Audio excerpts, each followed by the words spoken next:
Hey guys, how's it going and welcome to the new vlog. Today I want to talk to Alex Stead, who's a freelance photographer. You may know him by his Instagram page, Nikon Photography, the link's down below. I want to talk a little bit about this trip and that we've just been in the Serengeti for 4 days and show you guys a little bit of footage. So let's start off with a few clips, show you some of the best stuff and what we've been up to.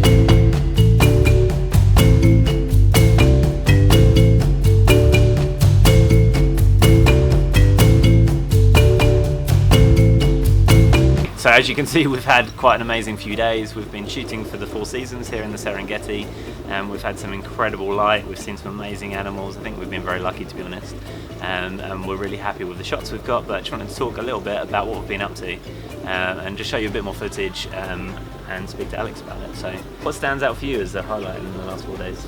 I think it's some of the cats. We got some amazing opportunities, and I think it's very much luck around here to be able to be in the right spots at the right time. Like, yeah, for sure. The day we landed, an elephant died of natural causes like disease right next to one of the roads, and we went there one morning and there was like 15 lions all over this elephant eating it, and we were so close to all of this action. So lucky.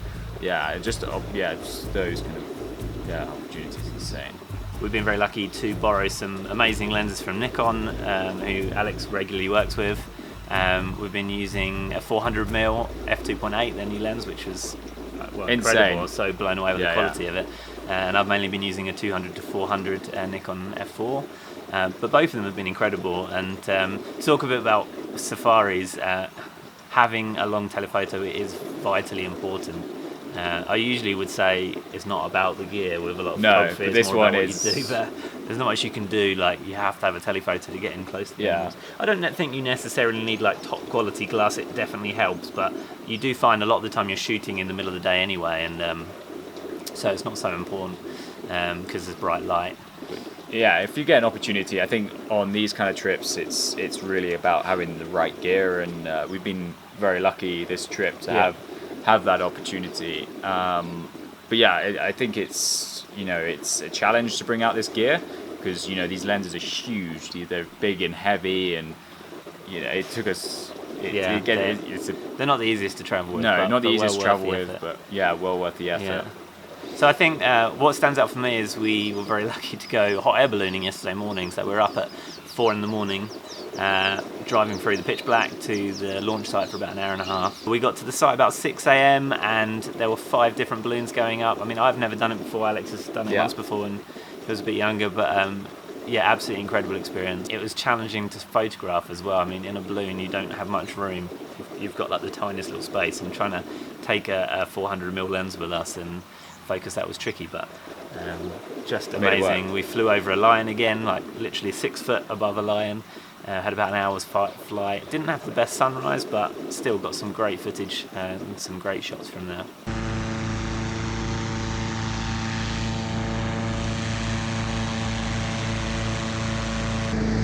Morning, sorry about the noise. We're up at 4 AM this morning to come hot air ballooning. I'm really excited.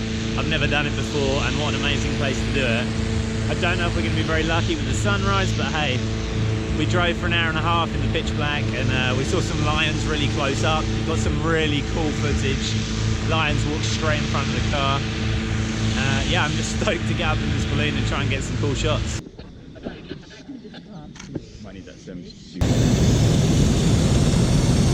It's so hot. Look at this view.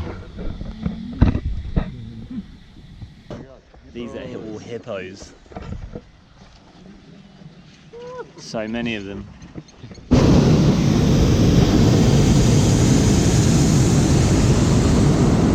Wow. Hello, Mr. Hippo. That's the nuts thing.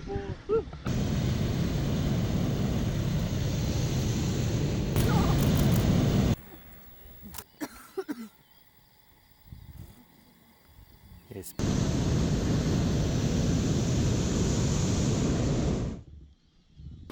What are some of your favourite shots? What have you got any specific shots that stand out from? Yeah, it's got to be. Our guide was amazing. He went the extra mile, and he was racing to a spot he knew or he thought still had cheetahs, which we saw a day ago. And this was last night around about golden hour, and we got amazingly close to these cheetahs, and they weren't bothered at all, and got these really beautiful 400mm portraits of them. And that was the same as this morning. We got really close to these lions early morning while they were eating a zebra, and that was just We've been incredible. so lucky Yeah, those with have been cats. yeah. We've actually seen probably twice as many cats as we have elephants, which I wasn't expecting at all. But so some more advice about safaris and shooting them. I mean, having a good guide really helps. Like someone that really knows. Our guide Dixon really knew where he was going. He knew where to. We asked for the animals that we wanted to photograph, and he seemed to always find them. He joked around saying he could smell them from miles away, but yeah, he's a good guide. So if you can research, find a good company and a good guide that's going to really take you to the spots that you want to go to. It's going to repeat on what we just said, but it's going to be equipment. Honestly, it's going to be 100% equipment. Yeah. Like, I don't know if you know someone who's got one of these good prime lenses, or you can, because safari's expensive, and we've been very, very lucky to work with the companies we have. But if you're paying for safari, I would, rent. You can rent these big lenses. So I would spend a bit more if you're really looking for the shots you want. I would, rent this lens for the time you're there, and just honestly, they just make such a difference having the best equipment to shoot it. I think one of my tips would be patience.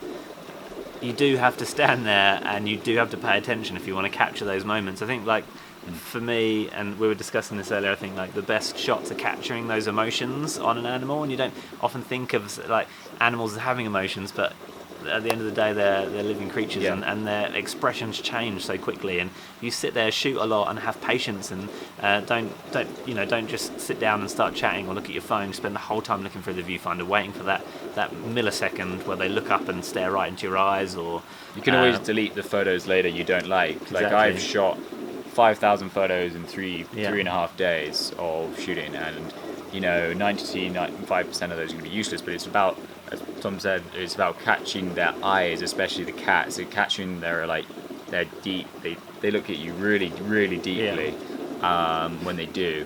So it's about definitely capturing that. I think getting out early is important as well. We tried sunrise and sunset safaris. Animals are a lot more active in the morning, and I mean, we were told meet at sort of 6:30 to 7 to go out for a sunrise tour, and we actually asked if we could go out a bit earlier to make sure we were already there when the sun rose, because I mean, you want to catch the sunrise. We haven't actually been that lucky with sunrises. It's been mostly cloudy, which is actually good for shooting animals because you have a nice soft light on them. But we really wanted to capture some dramatic sunrise images, but we've been lucky with sunset and got some. But certainly get up really early, get out there before everyone else. You'll find a lot of animals will be out on the roads and things really early in the morning, and as soon as all the tourists start coming out and all the cars start coming out, all the animals move away from the road, and you're less likely to capture those special moments. Yeah. Okay, so anyway, thanks so much for watching. Make sure you check out Alex's links below, check out his work, and follow him on social media. If you've got any questions, as always, comment below. I'm happy to help out. Anything about safari, growing your Instagram, anything you like.